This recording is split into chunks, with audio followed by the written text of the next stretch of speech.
चला तर मग आज सकाळीच पूजेला बसली तर मग मी छान अशा रांगोळ्या काढते. तुम्हाला रांगोळ्या दाखवते मी खूप छान अशा साध्या आणि सोप्या पद्धतीने, कोणालाही जमतील अशा पद्धतीने रांगोळी. तर बघा मी मस्त काळी फरची घेतली, त्याच्यावर रांगोळी टाकली आणि एकच बोट घेतला आणि बोटाने बघा किती छान असं मस्त फुल काढून घेतलं ना. तुम्ही त्याला अष्टकमल सारखं सुद्धा समजू शकता. फिरून दिलं. कमी जास्त पाकळ्या वाटल्या तर आपल्या पद्धतीने ते पूर्ण करून घ्यायचं आहे. बघा खूप छान आहे नाकणी आणि झाली की नाही 1 मिनिट बी लागला नाही रांगोळी बनवायला. नंतर मग आपण फरशीवरती फुलं ठेवून दिलेली, त्या अजून फुलांनी चांगलं सजून द्यायचं आहे. म्हणजे खूप छान असं मस्त असं छान वाटतं. तर बघा मी अजून परत ती रांगोळी पुसून टाकली आणि आता दुसरी रांगोळी काढायला घेते. ज्या पद्धतीने आपल्याला जमते ना त्या पद्धतीने आपण रांगोळी काढायची. फक्त बोट फिरवायचं आणि तशा प्रकारे मस्त छान छान पद्धतीने आकार येतो. ज्याला रांगोळी जमत नसेल ना तो सुद्धा काढू शकेल. बघा मी कमळाचं फूल तेव्हाच काढून घेतलं, खूप छान इझी होतं. तर हे बघा बोटाच्या साह्यानेच करायचं आहे आपल्याला, फक्त खूप छान असं सोप्या पद्धतीने. तर हे कमळाचं फूल होतं. तर बघा किती भारी वाटतंय ना आणि खूप छान, 1 मिनिट सुद्धा लागत नाही काढायला. अशा पद्धतीने काढून घेतलेलं आहे. तर परत मी आता जमा करते. मला ज्या जेवढ्या 2-4 प्रकार येतात ना ते तुम्हाला दाखवते. मला बरेचसे येते पण मी तुम्हाला 2-4च दाखवते. म्हटलं चला जेवढं साधं आणि सिंपल दाखवते तुम्हाला म्हणजे लक्षात येईल. हे आपलं स्वस्तिक हे शुभ असतं. कुठेही काढायचं म्हणजे आपलं शुभ कार्य राहिलं की तिथं आपण स्वस्तिक काढतो. तर जास्तीत जास्त मी देवघरामध्ये पण फरशीवरती स्वस्तिकच काढून घेते, कारण की साधी आणि सिंपल आणि काढायला पण सोपी आणि कमी जागेत ॲडजस्ट होणाऱ्या रांगोळ्या दाखवते मी तुम्हाला. माझी फरशी पण काही जास्त मोठी नाही आहे, छोटीच असल्यामुळे मी छोटे छोटेच रांगोळ्या दाखवते. तर बघा तुम्ही अशी स्वस्तिक काढून घ्यायची, त्याच्यामध्ये बारीक 4 ठिपके ठेवून घ्यायचे आणि आजूबाजूला 2 रेषा काढून घ्यायच्या आहे. पण मी एवढीच करते. बाहेर जर राहिलं किंवा कुठे जास्त ठिकाणी करायचं राहिले ना तर तसं करावं लागतं आपल्याला. आता मी फक्त स्वस्तिक काढून घेतलेली होती. तर बघा अजून परत मी जमा केली आणि आता मी तुम्हाला परत साधी आणि सिंपल पद्धतीने दाखवते. पण आपली फरची पांढरी झाली होती ना, तिला पुसून घेतलं मी स्वच्छ. आणि आता बघा आपण 2 बोटाने करणार आहे. 2 बोटं फक्त अशी ठेवायची रांगोळीवरती आणि मागे ओढायचं आहे. तर बघा खूप छान अशा पद्धतीने आकार येतोय. आपण 7 पाकळींचं फूल काढून घेतलेलं आहे. 7 पाकळींचं फूल आहे बघा.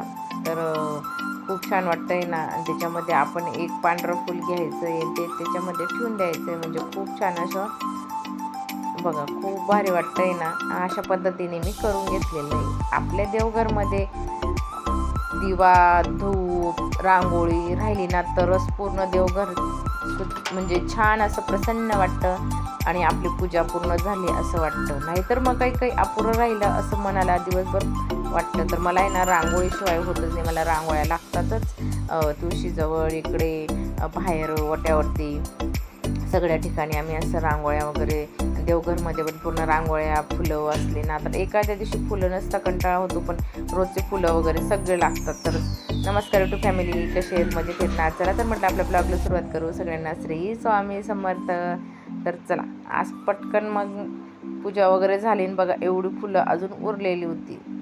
जेवढी कामं उन्हाळ्याची पटकन झाली ना तेवढी छान वाटतात. तर पटकन आवरायला घेतलं. आज मी ड्रेस घालून घेतलेला होता. बघा एवढी फुलं उरलेली अजून. तर आता मी ती पूर्ण झाकून ठेवते म्हणजे आपल्याला उद्या पण कामात येतात. तर फ्रीजमध्ये तसे झाकून ठेवले ना, उद्या पण कामात येतील म्हटलं. तर मग मी त्यांचा नमस्कार करून घेतला. आज माझा मंगळवार होता, मंगळवारचा उपवास होता ना, तर मग मी नमस्कार करून घेतला त्यांचा. तर बघा आता आपण कामं आवरायला घेणार आहेत, कपडे वगैरे पुढचे कामं. तर आपल्या ताईंचं तर आपलं रोजच असतं आपलं धावपळ.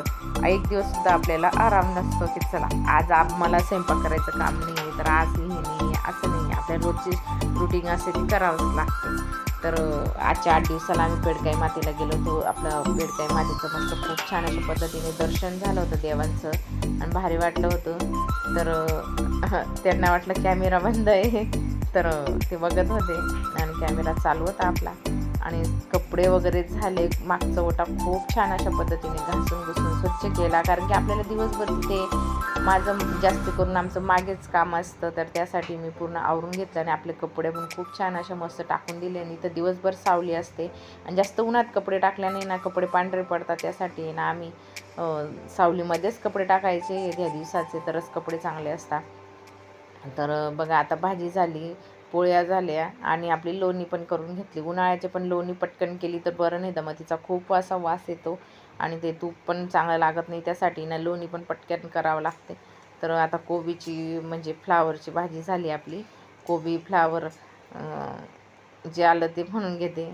तर बघा आपली फ्लावरची भाजी झाली आणि नंतर मग आपण आता तूप हे करायला घेणार आहेत. पण मग आता मी तिला पूर्ण करून ठेवून दिलेले लोणी धुवून आणि नंतर आपण करणार आहेत. तर मग मला आहे ना मिरची पावडर करायची होती. पूर्ण चक्की आपली पिठाची गिरणी ना त्याच्यामध्येच करून बघायचं होतं. तर पूर्ण चक्की आपली साफ केली, तिला पूर्ण पुसून टाकली, तिला पूर्ण कपड्याने स्वच्छ केली, तिला मस्त ओल्या कपड्याने पुसून घेतली आणि आपण चटणी दळून पाहू म्हटलं दळता येतं का. तर आपल्या चक्कीवरती एवढं भारी दळता येत होतं ना, तर खूप छान दळता येत होतं. म्हटलं बाहेर इकडे विचार तिकडे विचार करावा लागतं आणि मिक्सरमध्ये पण किती करणार आहेत आपण.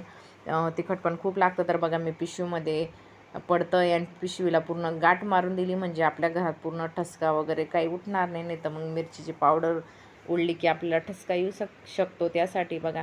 तर मी पूर्ण पॅक करून घेतला आणि एवढं भारी दळलं गेलं ना, तर खूप भारी दळलं गेलं, बारीक चटक चटणी झाली आणि मस्त आयडिया आली मला.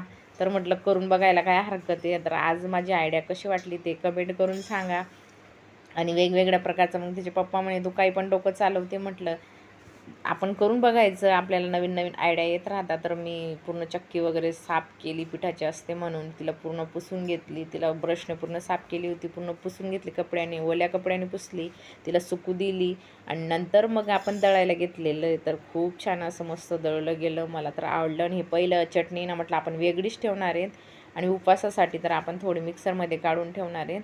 आणि बघा खूप भारी असं मस्त बारीक चटक दळलं गेलं, फक्त वरून आपल्याला ते आणि ती ना चटणी जाडी मोठी कुटून घ्यावं लागते आणि मग आपल्याला याच्यामध्ये टाकावं लागतं, कारण की आपलं चक्कीचं भांड्याचं तोंड थोडं छोटं आहे ना, त्यामुळे थोडं याच्यासारखं बारीक करूनच करावं लागते. तर बघा खूप छान अशी मस्त चटणी झालेली आहे आणि घरगुती करून बघले, म्हणजे घरगुती आपल्या चक्कीवरतीच केलेली आहे.